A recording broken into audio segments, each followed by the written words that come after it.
Well, let me just start off by saying welcome back to the show. Um, I am your host, Elisa Ray. I have Henry McDavid here. Got it right, right? Not David McHenry, Henry Everybody be McDavid. butchering it, but it's all good. You got it. I You got got it. it. And this is not an episode of Women Cheat Codes, but I want to call this the Purple Couch segment talk. Okay, we on purple. That's royalty. Yes, very much royalty. And we're diving into a big topic today. And just a disclaimer, okay? We're not physicists, okay? We're just personal scientists and business people who are naturally curious about the universe and the laws of nature and stuff like that. So we're going to talk about the quantum field a little bit and kind of what we know about it. Okay. So I want to start off by saying, what is the quantum field? What is quantum physics based off of your understanding? I have my own kind of definition of it, but I want to hear your perspective. So, to my understanding, which ain't much, right? Sound all smart. Yeah, to my understanding, with my degree in nothingness. YouTube University. Definitely YouTube University. Yes. I'm taking my children to Fermi Lab, though, if that makes up. We get to go see some real physicists to explain to us. Oh, okay. What they got a particle accelerator too, which is dope. So I don't know. Yeah, it's in Batavia. I've never heard of that. Yeah, it's in Batavia. It's the only one from here to I don't know. There's nothing else in Illinois at least. I want to see that. Yeah, you have to let me know dope. how that is. It's kind of dope. Quantum mechanics, right? Or quantum physics is dealing with the smallest parts of things that make up reality, right? So atoms, quarks, photons, electrons, how all those different things. Not necessarily electrons, but photons, atoms, quarks, how these small pieces operate on the smallest level versus like physics. Versus so what is physics. the smallest level, though? Because from my understanding, the smallest level is string theory. So string theory deals with physics, but it's not necessarily quantum mechanics. So string theory is a different theory, right? Okay. So, for example, your body is made up of like 400 trillion atoms, essentially. Okay. So on the smallest level, we don't, there's atoms all in the air right now, but we can't see them. They're too small. Yeah, so are you referring to the smallest atom as like wave particles? Because that's kind of my understanding when I think of the quantum field. It's like an invisible layer of particles and energies behind the scene that we can't see or we can't pick up on. Yes and no, right? Because atoms to my understanding, they can be particle form or wave form. Right? Oh, the double slit experiment. I was just going to bring up the double slit experiment. Be that, yeah. So let's go into the double slit experiment because that was actually on my paper. Okay. So the double slit experiment is when scientists were in a lab and they looked at how particles were shooting through they were shooting particles through a slit, and when they were just shooting through the split and observing it after, the laser lights formed like a wave particle, right, even though it was shot through only one slit, one at a time. So they're like, how did that even happen? Like, that's not even possible. Right. And then when they put the eyes up to the camera to see how it actually happened, the wave particles acted the way that the eye expected it to. So it only made one line. So that just goes into what we observe plays a crucial role in how we see reality, what we pay attention to, what we expect to happen. It's like we're co-creating this universe as we move through it. Facts. No, that's exactly it. That's okay. Exactly it. Yeah, explaining it enough? That's a great job. Observer effect. Yeah, that's a great job. Yeah. I like that. So going into the observer effect, like, I don't know where I'm going with this. So check this out. There's a part of the brain, right? What's it called? I can't think of what it's called. It's a part of the brain. Hopefully it comes to me during this episode. Okay. It's probably come after though. There's a part like of the I said, brain we're not physicists. that says basically whatever you focus on is what you see, right? So it's like when you buy a brand new car and you go on the road, like you got a new Lexus, you're like, damn, everybody got Lexus, right? Or whatever, you get a new bike, all of a sudden everybody around you has a new bike. Whatever you focus on is what you observe, right? Yes. When it comes to like quantum stuff and quantum energy and stuff like that, and people talk about like manifesting and all these different things, pretty much whatever you focus on is what you become. It's like that phrase, Literally. The man who says he can and the man who says he can't, they're both They're both because you're writing your own reality. We just don't understand how much we write in our own reality. You know what I mean? On the smallest level and on the biggest level. So how does all this play a part into our everyday lives? That's a good question. Here's the thing, right? I don't know how quantum mechanics essentially fits into every day, right? Because like I do, and on one level I do, but the more I learn about it, the more I realize that I don't know anything about it. Right. You know what I'm saying? But like if people are into manifesting, then manifesting is like, has and that's where it started with me. It started with the law of attraction. Right. Started with manifestation, and then I went into the 12 laws of the universe, and then I went into listening to Napoleon Hill and all these philosophers to get rid of all of my negative self-talk and self-sabotage before I could like open the pathways up to manifesting better things, because I realized you can try and say you want to everyone wants stuff. Everyone wants a business or $1 million or whatever like that, but you're not going to be able to get it unless you're aligned to it energetically. And that's kind of what I'm interested in right now, energies and frequencies.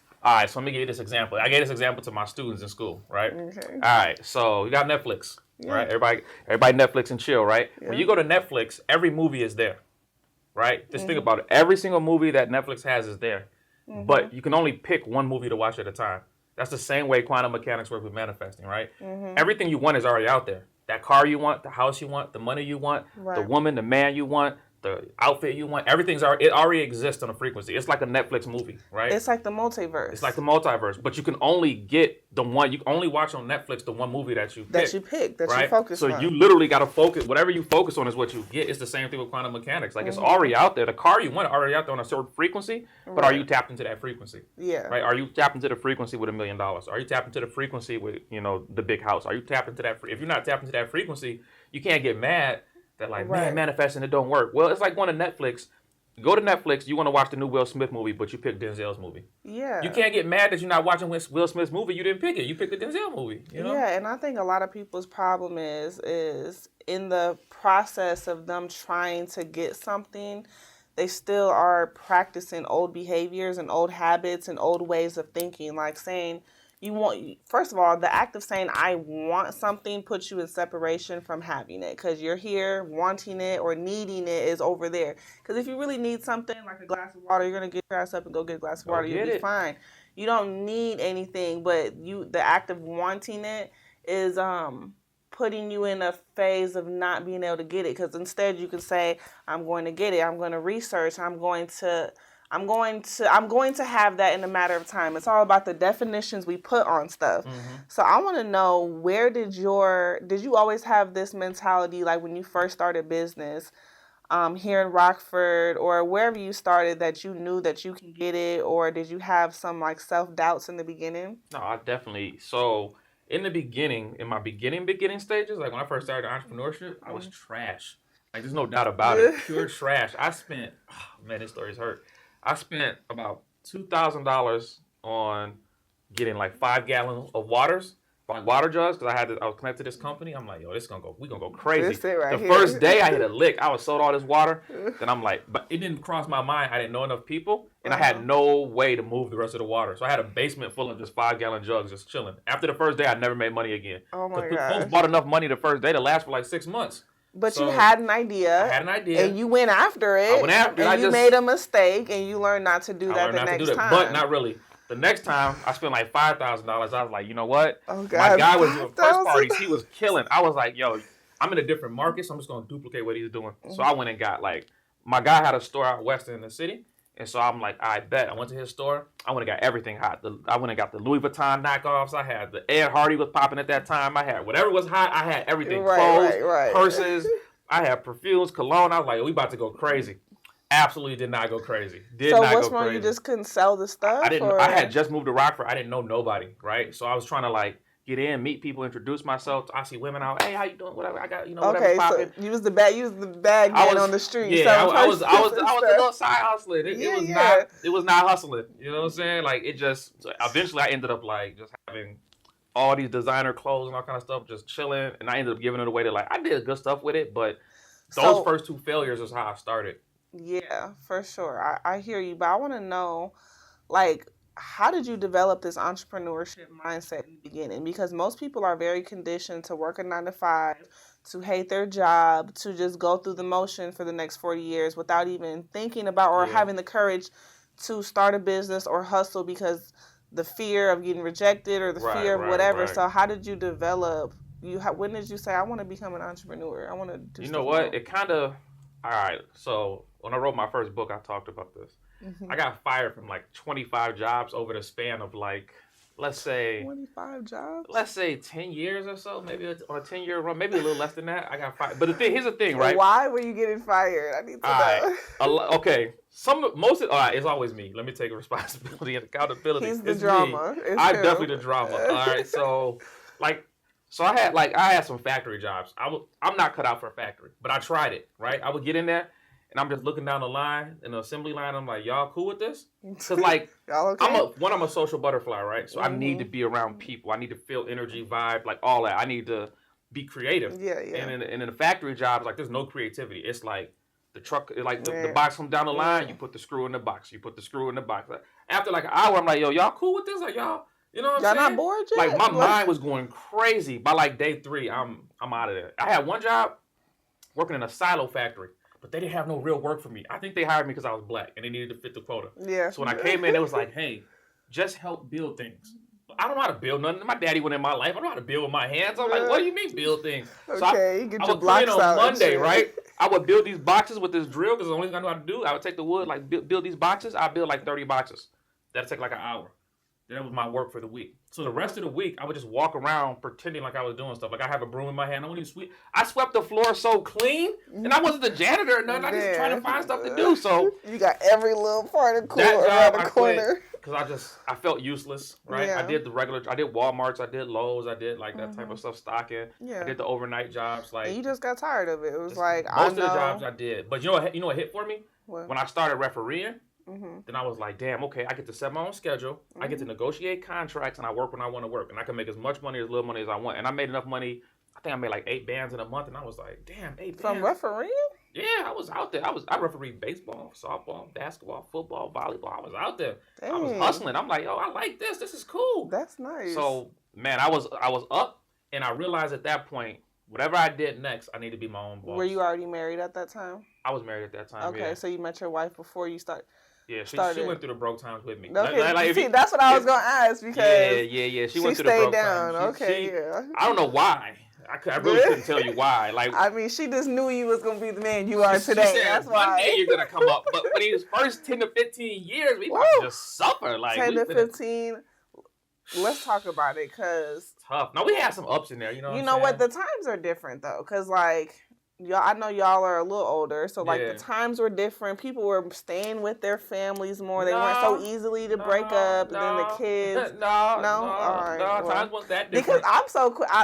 Shit, don't piss me off. No, I am not. I cannot wait around for 10, 15 years. No, I love you. I had to lock you in. Well, here's the thing. I had ups and downs. Like it wasn't like so we did have some serious broke moments. Like when I got a job as a police officer, right? And I hated the police, which is odd. But I met this brother that was the chief. He talked me into it. It was so different than anything I've seen. I was like, cool. Right. When I seen the money coming in, I'm like, I'm with that.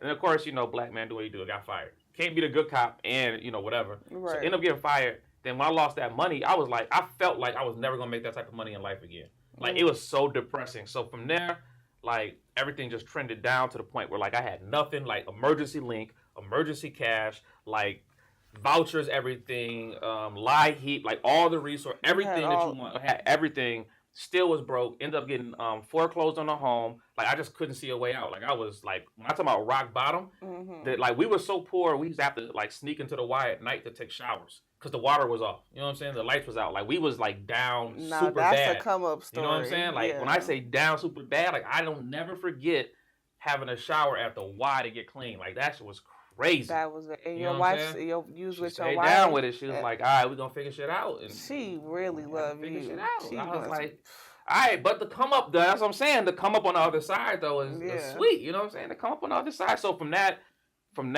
we moved it to the point of being able to like, I remember, I always share the story of the first time I made like $60,000 in a day.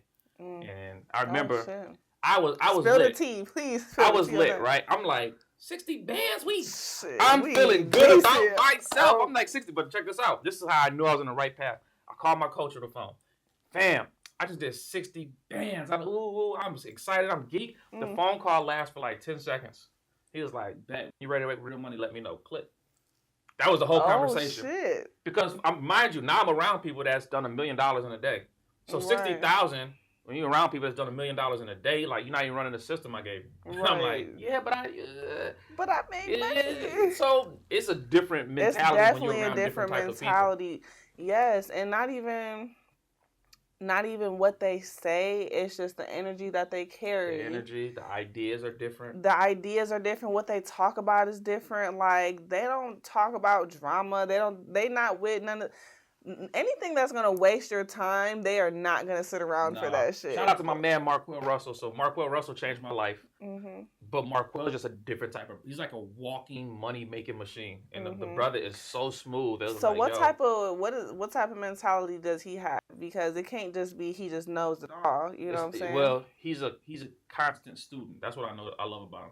Constant student. He's always learning, always reading. His life is like very structured, and even if like if you talk to him, I brought him to Rockford like twice, right? And every time I brought him out here, like, people have gone crazy, like, yo, let me get the plug. And I'm telling them, like, yo, everything he's telling you, though, you can get from me. Like, I know it's hard to see me in the light because you see me every day. I'm like, but I'm one of his students, you know what I'm saying? Yeah. But the brother is cold. I mean, his company has done over $1 billion in revenue for their clients. You know what I'm saying? So, like, what type of people would normally come to you for help? Is it people that's just starting off who don't have a clue? Or is it people who are already in business who want to take their business to the next level? I mean, I've helped a lot. The majority of, like, my target market is usually, like, I'm usually focused on, like, black entrepreneurs trying to hit their first 6 figures, right? Because that's, for me, that's an easy lift, right? The easy lift is to go from, like, where you're at, from your preferred reality to from your current reality to your preferred reality, right? And, like, what does that first 6 figures look like? Is it 100,000, 200,000, 300,000? Like, where are we going on the growth chart? Because when you get to scale, that's a different level. Because in order to get to scale, you typically need $1 million in revenue, and you need a team that's ready to scale. You know what I'm saying? Once you get to that 6 figure mark. Most of us use it wrong. We be like, I'm ready to scale. Like, where you at? Like, man, I just did 30,000. Like, you're not ready to scale. Like, how much did it cost you to make 30,000? Like, 27,000. So you made $3,000. Like, no, you're not ready to scale. You're not ready. You're still in your growth phase. Right. You know what I'm saying? And how do people, like, get the mentorship from you other than reaching out to you for a one-to-one session? Because I know you host workshops, right? True. So I got one coming up. I'm gonna do a shameless plug. Okay, so you got a workshop coming up, and these can, like, just unlimited capacity. Anybody can come to your workshops, or do they have to RSVP with you first? I do free stuff, and then I do stuff that's paid. So the paid stuff, of course, like, so my shameless plug workshop, right? We're doing a 7-hour AI workshop. So I mean, of course, you got to pay to get in because it's 7 hours. Right. You know what I'm saying? Like, but in that 7 hours, I'm literally teaching everything that I use, artificial intelligence, for everything, because your business should be like 90% AI at this point. You know what I'm saying? Yeah. Like, if not, just wait about 2 or 3 years when your job is gone. You know what I'm saying? You're going to be like, damn, why I didn't jump on the AI wave? Literally, they said I know AI is already becoming ridiculously smart and, complex and stuff, but in the next 5 years, there's going to be millionaires that come out of nowhere, and then there's going to be people still working for $10 an hour trying to figure out. Not years. In the next 5 months. Not years. There's going to be so many self-made millionaires from AI, and then all the rest of the people are kind of just going to get blown in the wind because everything is just going to be so much faster and more advanced. Here's the thing, right? AI has taken a lot of jobs, but it's also going to create a lot of jobs. Right? Is it? So it's going to create, but here's the thing. Like, if your skill set is like for the old world without AI, and then your job gets taken by AI, and you don't adapt to the new skill that the AI needs, now you position yourself out of work. You know what I'm saying? But if you adapt to the new skill, when the new job comes, you just roll right into that. Okay, so it's not going to be as bad as people think. It'll be like the difference. So what type of job should people be looking for in AI? What type of knowledge should, like, because I have ChatGPT, like. So let me ask you this question. You got chat. Yeah. Have you taken Google's prompt engineering course? No. So it's like a 9-hour course, right? But it teaches you prompt mastery. So prompt mastery is really going to be one of the biggest things in the future for AI, right? Is understanding how to use prompts. It's the because people have Chat GPT, but here's the thing about Chat, especially if you don't know how to use it. They don't, yeah. Chat is gonna agree with everything you say. Yes, it will. Right? Yes, it will. It's like your personal therapist. It's just like you got it, girl. You can tell Chat. I'm so proud of you. You can do the stupidest shit ever, and they'll be in the background like, yes, girl, you did that. Yes, indeed. That's how Chat. I told our students, like, yo, you could tell Chat, I want to put a Lego on my nose. Chat, like, that's a great idea. Do you want to use a big Lego or a small Lego? I'm like, now here's the problem with that, but here's the good side of that. Right, like, right. Yo, so if you don't know how to properly use it, Chat will send you off. No, most definitely. And Chat has hallucinations. So does it? Chat has hallucinations. So even now, the hallucinations are down from where they were from. What you mean by hallucinations? Hallucinations with Chat gives you. So when you ask Chat a question, Chat goes and searches the internet and it searches the machine learning models for like the right answer. If it can't find it, it will make something up and fill in the gap. Right? So it'd be like that's crazy. It'd be like if you ask it like I don't know, like a basketball stat and they can't find it, it's just gonna make something up. It's just gonna fill it in. Like no, Steph Curry in 1786 was the dominant basketball player. You're like, yo, was you didn't know that? Yeah, you know what I'm saying? Everyone knows that. Let me tell you how crazy it is, though. It's something we're teaching at this workshop coming up. So we got a federal lawsuit right now, right? We got this federal lawsuit. Yeah. And we built a lot. Well, I can't say publicly what we did, but let me just say this: we used Chat to help, like, correct stuff or whatever. Mm-hmm. But in us using Chat to correct stuff, Chat gave us hallucinations. So when we got to our attorney like, yo, what is this? I'm like, well, it's whatever. He's like, no, this ain't legit. Like, what you doing? Like, this ain't. What is this? We're like, when Chat gave it to us, like, no, it's a hallucination. Because, oh wow. Yeah, so you gotta so be you able have to fact proofread everything. Yeah, you gotta be able to fact check everything. Because Chat will Literally. give you a lot of. It'll give you. So let's say it gives you 100 facts. 99 might be true, but if one of them is wrong, then you don't find it and you turn it in. Now, you know what I'm saying? So, yeah. So you gotta with Chat. You gotta. And there's a thin line. Yeah, you have to be careful because there's a thin line between using Chat to advance and using Chat to do the work for you. Right. And I personally stopped using Chat to just completely write my messages or write my statuses or write like an event I'm posting because it all looks the same. It all has that hyphen in there. It's just like we know it's even with like posts. Like why do you have hyphens in your birthday post about your mom? Let me tell you what you didn't do though. You just didn't customize it. No, I know. Like I know how to customize it to the point I say no hyphens, make it sound real. No, not that. There's more. Oh, I can customize it within the thing. You gotta customize it like so. Check this out. I got a chat bot we made for our school. Mm-hmm. So we went through and asked it like 50 questions, and it answered better than me. Mm-hmm. It answered like me, but better than me. Right. So it's all about like there's certain stuff you gotta do. You gotta feed it instructions. You gotta feed it certain knowledge. You gotta so you can have a women's cheat codes, like you can have women's cheat code GPT that runs everything for you. That's in your voice and your tone. So it doesn't give you the same, because Chat sounds the same all the time, right? Yeah, it gives you the same. So you're saying I need to go in the settings and customize it, or just ask it questions in order to customize it? Because it is not quite. I'll show you. Okay, you'll have to show me. If you're not, I'm sorry that y'all on camera don't get it, but I'll show you. But that way, once you got it, then you're like, damn, okay, and you can use it. It'd be a complete different experience.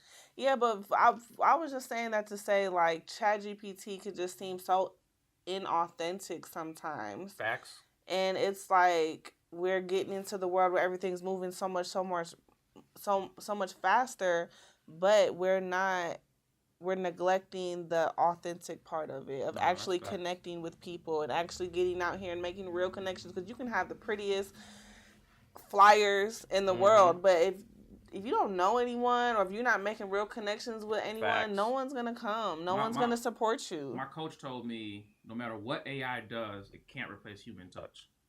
So, like, because think about it. If you ever call to, like, pay your bills and you get the automated machine, you're like, what talk to an agent. Yeah. Talk to an agent. You know what I'm saying? Agent. Or you push it 0, 0, 0, 0, 0. You know what I'm saying? Because, like, nothing can replace human touch. Like, human touch is so much. So, AI is good as a tool. But I think we just need I just think we need a balance between all the technology, and then we just need.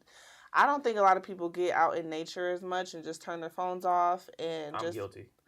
Me too. Too. I'm bougie. I ain't gonna lie to you. Like, so you're not the camping trip type of guy in the tent, no technology. I'm gonna go camp in a hotel. What my God. With AC, with cable TV. What? You part of the program. You part of the matrix. Okay. Look, I'm a real person. I like real things. You go camping? I have before. I have a couple times. Not recently, but I like grounding, put my feet on the grass. Maybe give me an RV I could do it or something. But other than that, what?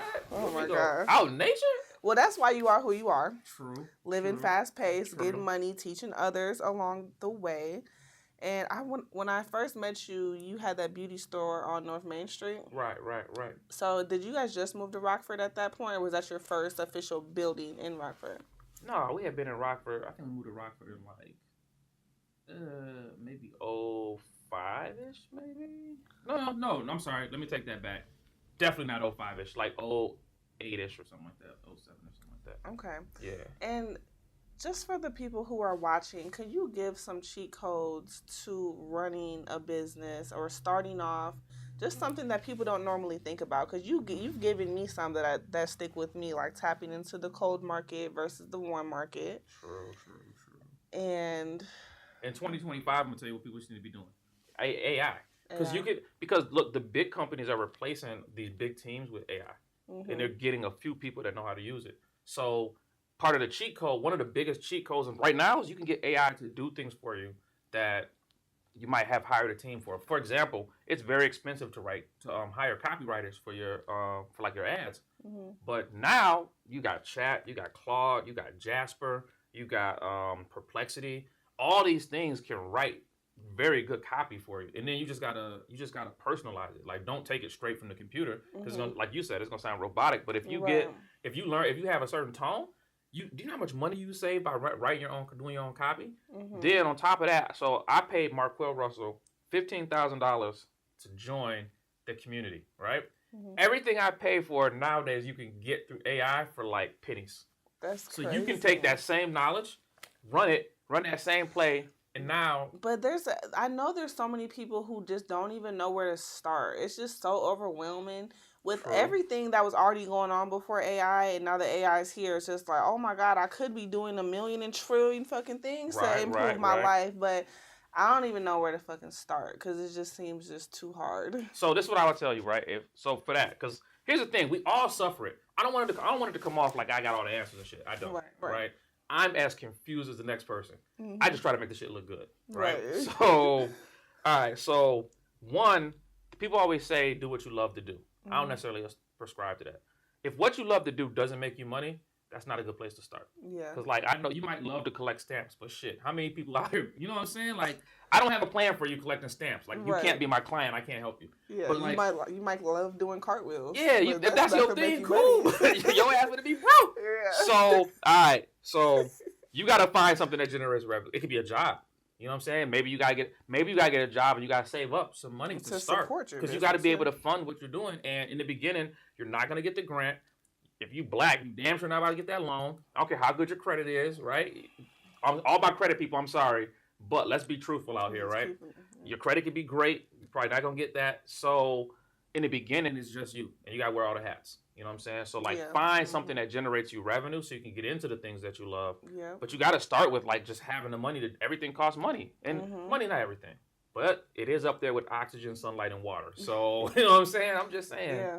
So that's what money don't make you happy. Well, I'm pretty happy with money. Poverty ain't never made me happy. Poverty ain't never made me happy. So I'm them days sneaking into the wild. What them damn happiness? You was just saying that loud. Mad as shit. Mean bugging folks, man. I mean, shit, it's free. You know, it's crazy because I know one rich person who still showers at the Y, because it's just part of his daily routine. And that's what I noticed. Millionaires, I don't know too many. You know, I'm not more than you, but they're very minimalist in a lot of ways. They don't go out and spend money on Jordans every day they don't worry about buying a new outfit for a podcast or just having the latest of everything. They're not keeping up with the Joneses. So they have the money to invest in what they want to, because they're not spending or trying to upgrade everything or get a new iPhone every time it comes out. You said I got the 17 in my life. I got two old ass iPhones I need to upgrade, but I'm waiting for the right time. Speaking of timing, I got a plug though. So. Right. I mean, it ain't tricking if you got it. If you got a plug, we'll have the band. But that's the thing. We're not spending our money on it. We're waiting for the plug. We're waiting for the right time. We're waiting for it to come to us. We're not going to overextend ourselves because it's not meant to be if we have to overextend ourselves. To an extent. I'm just saying we have to go out there and get it. You kind of G'd up right now. I'm saying it don't look cheap. That's all I'm saying. It look like you spent some bread. That's all I'm saying. What, on my outfit? Yeah. Now, if you're just making it look good, that's one thing. But like, I'm literally just making it look good. okay. These pants was $80 at Buckle. I buy one pair of pants like every year. They last me for a long time. These sandals wasn't nothing. This shirt, what, $15 from Fashion I try to put my Nova. guilt off on you, right? Is what I'm saying? Yeah, like, do. Okay, here's the thing. Yes. So and there's nothing wrong with buying fancy stuff. I want Gucci. I want all that, but I'm not going to spend what I don't have. I'm not going to overdo. Here's the thing. Everything is fake, right? Once I started hanging around rich people, I realized they don't spend money on stuff the way we think, right? So like, you're like, yeah, I got this chain. Go diamond test it. Like, man, this chain fake. I'm like, exactly. But people know I got money, so why do I need a real chain? Right. I'm like, that makes so much sense. You know what I'm saying? Like, why am I... Here's a phrase for people, right? Mm-hmm. Poor black people, but poor people spend money they don't have to buy things they don't need, to impress people they don't know, whose opinions don't matter. You know what I'm saying? Like, who are you trying to impress? You know what blows this shit out? And I'm guilty a little bit, but one of my friends, she was like, when I got my taxes, I ate at the Ambiance every day. Damn. Girl. Shout out to Tisha.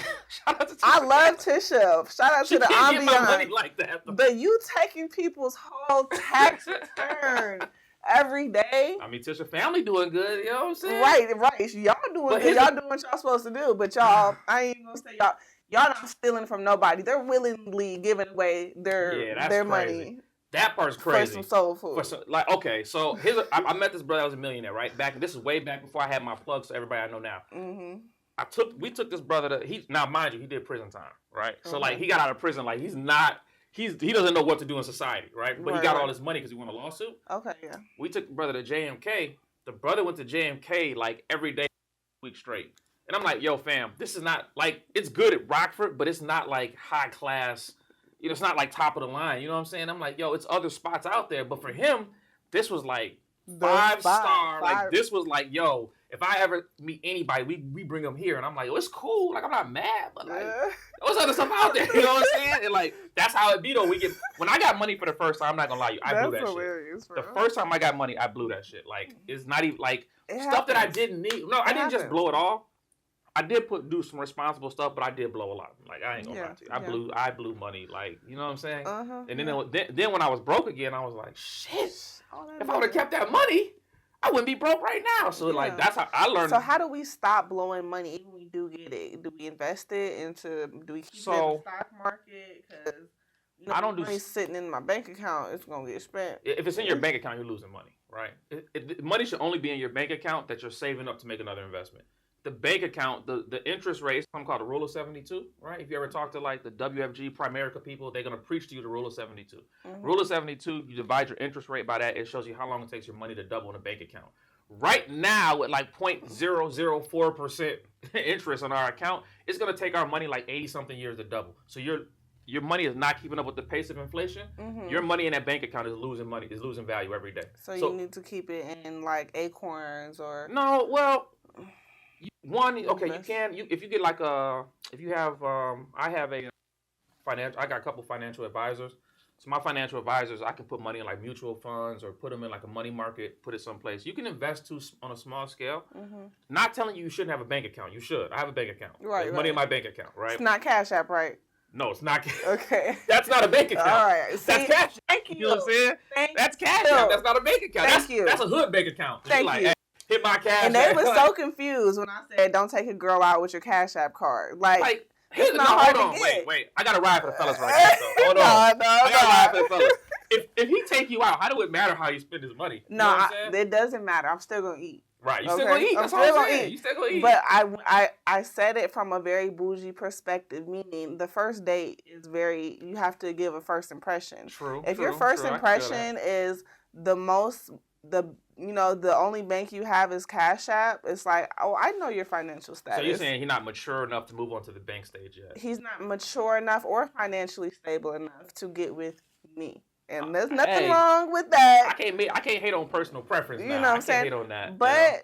But it's also coming from a state of manifestation. I'm not no bougie bitch like that. I would definitely stay down while my man has his Cash App and shit. As long as I know something on the other side. But if you just strictly like Cash App is your life and you're not even trying, like, come on now. Here's the thing. All you need is open up a bank account with like $100. That's it. So I'm not saying like... Mine was free. or free. Yeah. Like when I opened my last bank account, they said you got to put $100 in, and then you can pull it and leave $1 in. So my thing is like, if you got 200 in your cash account in your Cash App, just go open a bank account. You know what I'm saying? Yeah. Like, but we be scared. Like the bank gonna take our money, or if I get an overdraft fee, the way you don't get an overdraft fee is don't spend money you don't got, right? Because most of us, I'm gonna tell you, if to answer your question, what can we do right now? Most of us in the hood have a poor relationship with money. How do you know? Yeah. We grew up hearing money don't grow on trees, right? That part. Money is the root of all evil. Money don't buy happiness. We grew up hearing everyone all these being so things. tight about money. Yeah. We ain't gonna pay me back my $20. You go to the store, don't touch that. Don't touch you. You break it, you buy it. I remember pouring some soap when I was a kid, and my mom like, "That's too much soap." I'm like, it was like Chris Dafford. Everybody hates Chris. Like that's 17 cents worth of soap right there. Damn. 17 cents. Like So Marquell said something. Marquell taught us a dope ass concept. He said, how do you value yourself? He said, when you go to the store, the name brand version, let's say it's a can of corn, the generic version would be like 59 cents. The name brand is like 79 cents. But you go get the generic version because he said, you're not worth the extra 20 cents. When he said it to me, like everything flipped. I was like, damn, just the extra 20 cents. But I was like, well, you add that up with 100 groceries. Now we talking. He was like an extra $20, and I was like, you're not worth the extra 20. I was like, I am worth the extra 20. And when he said, I was like, I was like, wait a minute, an extra 20 cents times 100, like all them groceries. But then you start looking at it's not really that much more. Right. You know what I'm saying? But the point he was making was like, how do you view yourself? You don't think you're worth the extra whatever to get whatever. Literally. You know what I'm saying? And that energy that you're giving out is what the universe is going to bring back to you. So say you did decide to get the 50-cent can, you're telling the universe, I can't afford it. I'm not worth it. Absolutely. And the universe is like, okay. So I got you. Yeah, I got you. I got you. Giving you scenarios where you feel like you can't afford, or you're showing that you can't afford it and you're not worth it. So yeah, no, that's real. And that's because we have a negative relationship with money. Like we get money, we spend it, we buy stuff we don't need. You know what I'm saying? An analogy that money is like a woman. You have to lure it. You have to talk to it nice. You have to appreciate it. You have to cultivate it. You have to build with it. I ain't mad at that. I that makes sense to me because like most people are just like when they get money, they just like, I gotta do this, or like they just feel like they never have enough, or it's just like I only got this, or they say I'm broke. When you actually do have money in your account, your money's sitting there like, well, what about me? All right. Yeah, I'm gonna go somewhere else where I'm welcome. It's this book. And when people want me around. It's this book, right, called what's it called? Secret to the Millionaire Mind. Now, this is just the warning. This book was used as a magnet, as a lead magnet. But the author, his name is Harv T. Eker, I believe. Mm-hmm. He made a great point. He's talking about people having a financial thermostat. So he said, if your financial thermostat is set at like $30,000. It doesn't matter how much money you make. If you make $100,000 one year, you're going to blow the other 70 all the way down to 30. Because just like a thermostat, like if it's 72 and you open the door and it gets colder, it's going to go back up to 72. If it gets above, it comes back down. So wherever your financial thermostat is set, that's where you're going to be at. That's why everyone got those PPP loans and they blew it all and then they back broke again because your thermostat was set to broke. Blew it. So how do we raise our elevation? How do we raise our vibration to become more accustomed to let good energy flow into us so that we can see the opportunities for money? Because when we're not tapped into that vibration, it's kind of like we have a mask over us. You can have $1 million right there and you're going to question it. Like, you're not going to invite it in and welcome it in as freely. You know what I'm saying? So I think two things. Number one, don't be scared to say what you want, right? We be acting like real strange. Like if you want that Mercedes-Benz, say it. Put it on your vision board. Draw it. There's nothing wrong with wanting nice things in life. We're creatures of comfort. We want nice things. Yeah. Don't be scared to say it. But we be acting all brand new about it. Like, man, and humble. Everybody trying to be humble. Oh, man, I don't need nothing in life. Hold on. We're materialistic beings. You know what I'm saying? Like God gave us material for a reason. It's on a frequency. Tap into the frequency. Yeah. Right? But the second thing also is don't rush. Kanye West had that song, like drive slow. Drive slow. You don't have to try to cheat. If you put it like this, if you cut corners, you lose bread. Right? If you cut corners, you lose bread. That part. And there's another analogy I saw on Facebook. It was two turkeys. One was set to 400 degrees and one was set to like 275. And the 400-degree chicken got burnt fast as hell. It was done, that motherfucker got burnt. But the other one took its time, got cultivated, and it was perfectly golden brown because it took its time. It took its time. Like David Shan said, the fastest way to get rich is slowly. Mm-hmm. And most of us miss that jewel. Like the reason the fastest way to get rich is slowly is because, like, for most of us, unless you're a phenomenal basketball player, phenomenal rapper, or whatever, for most of us, the fastest way to get rich is slowly, because once you put certain things in place, it's always going to generate money for you. Yeah. But you got to take the time to put them in place and make sure they work. And not only that, it's about lining your life up to it too. Like, you cannot expect you cannot expect all this wealth to come to you when your life isn't structured for wealth. If your kids are a mess, if things at home that are not taken care of, you can't even get to the next level unless you take care of what you have now. Oh, you know what's good about what you said? So this is a jewel for your people, all right? Okay. This is a real jewel for your people. All right. The reason most of us get scammed is because we want something for nothing, right? Like we don't see it as jumping the stairs, but we really do be. You can't get scammed if you're taking your time. It's only when you try to cheat the system. So this brother came to me, right? He was like, yo, he ran all the game too. They was like, yo, you know Brother Ben? I'm like, yeah, I know Brother Ben, whatever. Like, all right, well, listen, we got this program. You invest in it. We get 4% returns weekly. Now, to the average untrained mind, 4% weekly don't sound like a lot of money, right? Mm-hmm. You give me $100, you make $4. Yeah. But how about if I give you $1 million? Are you giving me 4% on $1 million weekly? In order to make that type of money, compound it, crack doesn't make that type of money. Mm-hmm. You know what I'm saying? Yeah. There's nothing in the world that makes that. Google doesn't make that type of money. Yeah. Tesla doesn't make that type of money. Mm-hmm. So a 4% weekly return, when you start actually looking at dealing with real numbers, is impossible. There's nothing in the world that gets you a 4% weekly return. But to the untrained mind or to the person that's thirsty, like $4 return. Okay. So I met all these people and they're telling me how they're millionaires. And I was like, where your money at? They was like, oh, it's in this computer system. I was like, hey, immediately I was like, it's a Ponzi scheme. You're never going to actually touch this money. It's a Ponzi scheme. They're just selling you a dream. Because the money that they're telling you got, if it only exists in this computer, it's not real. Right. And this is how a lot of Ponzi schemes work, is you get this unrealistic dream of something that like, you like, man, I'm going to do that. And then, so I talked to the brother. He told me it's not a Ponzi scheme. I actually ended up talking to Brother Ben on the phone, talking to his people. I'm like, it's a Ponzi scheme. They're like, no, we did all the research. And I'm like, no. I didn't even look the person up. I'm like, it's a Ponzi scheme. They're like, no, it's legit. The next week, it got shut down by the government. It was a Ponzi scheme.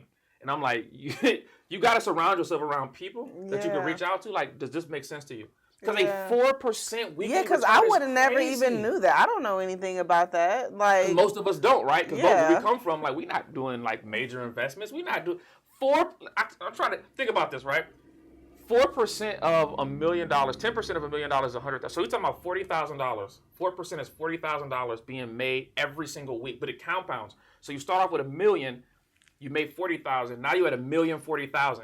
Then whatever 4% of that is, then whatever 4% of that compounding. There's nothing in the world that makes that much money that quick. The military with black spending doesn't make that much money. So it's like, it's impossible. It's like they hit you with the overplay for the underplay. Yeah, and then they always sell for us, and for not just us, for any community. It's always affinity. Mm-hmm. So affinity is like, me and you have something in common. We both black. If nothing else, I can sell you on blackness, right? Dr. Umar or whoever. You know what I'm saying? Like we have blackness in common. Relatableness. So it's like, and you would much rather trust me than like somebody that don't look like you. So you're like, oh, Brother Henry, cool, whatever. And you probably don't ask me none of the important questions. Hey, let me see your P&Ls. If somebody tell you, like, yo, I made this much money, let me see your P&Ls from your business then. P&Ls. You know what I'm saying? Your profit and loss statement. Let me see your P&L so I can see how much money you actually made. Because if I'm telling you I can make you all this money, right, and then I'm like, no, I did it. So what you need me for? With all this AI in here, what do you need me? We have to get down to the basis with the people. Like, what do you need me for? Who are you? What do you have in life that you can ever possibly What you're saying is, I hope people heard what you... That's $1 million point. So you got something that makes $100,000 a week? Why do you need me? And they ask you for something small, like, yo, listen, just $100 a week, I got you. Why you need my $100 a week if you make it $100,000 a week? That don't even make no sense. Give me the 100. Like, it don't make no sense. But not at all. We go for it. We get grifted because we go for it. We're like, man, that's how you get on. Yeah. So we go for the grift, and then you can't get something for nothing. That's my whole point. Literally. Like, you can't. It go back to quantum mechanics. You can't get nothing. Like, you're not properly entangled with the other side of what's doing the right thing because you How has your confidence built over time with entrepreneurship? It's a good question. I think, well, part of it is my personality, just because I'm like, you're a social butterfly. bubbly, you know how to, right? talk to people. So I like being around people, but my confidence in business has grown with my failures. Not so much my successes, it's my failures. Okay. Right? My failures teach me way more than my successes. And I failed 99 out of 100 times. Those 99 out of 100 failures, I could tell you everything not to do. Yeah. Right? But listen, I might not know what to do, but I can tell you, don't do this, don't do none of that. Yeah. Take none of that shit. Start over here. And at least it gives you, you know what I'm saying, some cushion of what not to do. So my failures teach me, my failures make me confident because I've literally failed my way to success over and over and over and over. And it's like, how many? That's what they say you have to do, fail your way to succeed. But it is nice to have a mentor so that you don't fail as many times. I have mentors. I have coaches. I have people. So for someone like me, where do I go to find a mentor that deals in what I'm doing? All right, I'm going to give you a couple answers, right? Okay. You can always pay. All right, you can always pay to join a community or find a coach that's like into what you're into. So I paid for Marquell Russell. And then we became friends. Like now I could just hit him. I just sent him some messages earlier today. I got my brother Antonio T. Smith Jr. got $1 billion company down in Houston. If I call him on the phone right now, he'll answer. Right, and he put me in contact with all kind of people. Got famous clients, all kind of like. You get that connect with Jay-Z. Let me know what's crazy? Hold on, sidebar. You know what's crazy? So when I was in Houston, one of the girls that's part of our community, she went to start a school during COVID, but COVID happened, so she didn't get the school off the ground. So he plugged her with some folks out in Houston, and now she's part of Jay-Z and Beyonce's like network. So she took me to her warehouses because she like feeds all of Houston. Took me to her warehouse. She had she gave away like 100 cars to single moms. She was giving away like designer clothes, so they have trucks that come into this girl every single week of stuff to give away in Houston. She take care of the homeless. She make people are straight. She feed people. She gets shout out to Lady Hell. That's her name. Shout out to her. For real. I forgot the question because she threw me off with that. But mentors. Mentors. Okay, so you can pay. If you're in the right type of circles and you're looking for it, you can find people. Like if you listen, you can find people. And something that's super dope with AI, you can literally create a board of. So you don't never have to meet Jay-Z. You can use Chat Agent and tell Chat. You could tell the agent to create a document and give me every single thing Jay-Z's taught about on business that has a digital footprint. And everything Jay-Z has said on business that has a digital footprint is going to come up in that document. You can upload that into your custom GPT. And now you can either have Jay-Z single or you can make a whole board. You might have Jay-Z, Oprah, Warren Buffett, Elon Musk. That might be your board of mentors. When you have a question, you come ask the board. And now you're getting high-level answers without ever having to meet these people in real life because you're using AI to your advantage. That is so crazy. Yeah, that's the world we in right now. I'm definitely going to come to your masterclass. When is it again? That's the 25th. The 25th of October? Yeah, 25th of October. October 25th? Yeah. Okay, so before we go, I just want to say thank you for coming. Thank you for having me. We talked about a lot. I know that the audience and myself are going to get a lot from this conversation. But before we leave, I do want to ask you for one last final cheat code. Okay. And what topic? Because we covered a lot. What topic? About yourself as a man.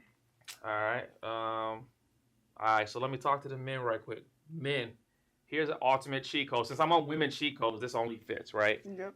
If you get you a good woman on your team, because men, we got like high egos, whatever, but get you a good woman on your team, and then just make sure, or get you good women on your team, make sure you take care of the women on your team. If you take care of them, they'll take care of you, and your business can flourish, right? But if you mistreat them, then your business is going to go that direction. So get you a good team, get you a team for some women on it. It don't have to be all women. I'm not saying get all women, but I say that because men and women think different. Yeah. Right? Mm-hmm. Like men usually think in these big things, but women can see small details and put stuff together. Yep. And they could do tedious stuff that maybe you don't have the skill set to do. Like me, I suck at paperwork. Like I'm horrible. I got a good team. You know what I'm saying? So get you a good team full of women that can help you get to the next level. It's almost like in the hood, right? You get the dude who He was a street dude. He got out of prison. He go get up with a girl. She get his credit together. She put him in a nice car. She get him dressed right. You know he's wearing a suit and tie. So let that woman be that for you in your business. Yeah, and be that for her. Be that anchor for her, and let that woman multiply everything you give her. Because that's what we naturally do. You give us anything, and we times it by however. Yeah, 100 times, 1,000 times, infinite, quantum time, quantum leap times. Okay. I'm with that. But yes, this was fun. This was fun. Dope. This was dope. I'm glad I got pulled out of my boring school day. Well, thank you again, and we are wrapping it up. Thank y'all for watching. Until next time. Bye.